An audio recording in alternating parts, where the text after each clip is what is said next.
समृद्धी महामार्गाच्या तिसऱ्या टप्प्याचा लोकार्पण सोहळा 4 मार्चला होणार आहे। भरवीर ते इगतपुरी हा तिसरा टप्पा 4 मार्च पासून सुरू होईल। भरवीर ते इगतपुरी हा तिसरा टप्पा 23 किलोमीटरचा आहे। समृद्धी महामार्ग 701 किलोमीटर लांबीचा असून त्यातील नागपूर ते शिर्डी हा 520 किलोमीटरचा पहिला टप्पा डिसेंबर 2022 मध्ये सुरू करण्यात आला होता। त्यानंतर शिर्डी ते भरवीर पर्यंतचा दुसरा टप्पा सुरू झाला। सध्या एकूण 600 किलोमीटरचा समृद्धी महामार्ग सुरू आहे। समृद्धी महामार्गाचा जवळपास 90% काम पूर्ण झालं आहे।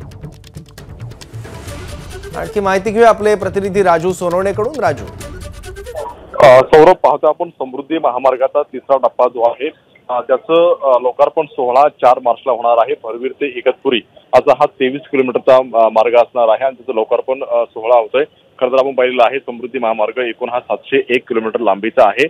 आतापर्यंत आपण पाहतोय नागपूर ते शिर्डी पर्यंत जे आहे ते 520 किलोमीटरचा टप्पा पहिला टप्पा जो आहे तो डिसेंबर 2022 मध्ये झालेला होता। दुसरा टप्पा जो आहे तो शिर्डी ते भरवीर झाला होता आणि आता तिसरा टप्पा जो आहे भरवीर ते इगतपुरी हा 23 किलोमीटरचा असणार आहे, तो सुरू होतोय। म्हणजे एकूण जवळपास आपण पाहिलं तर 600 किलोमीटरचा समृद्धी महामार्ग सर्वसामान्यांसाठी खुला झालेला आपल्याला होणारा आपल्याला पाहायला मिळणार आहे।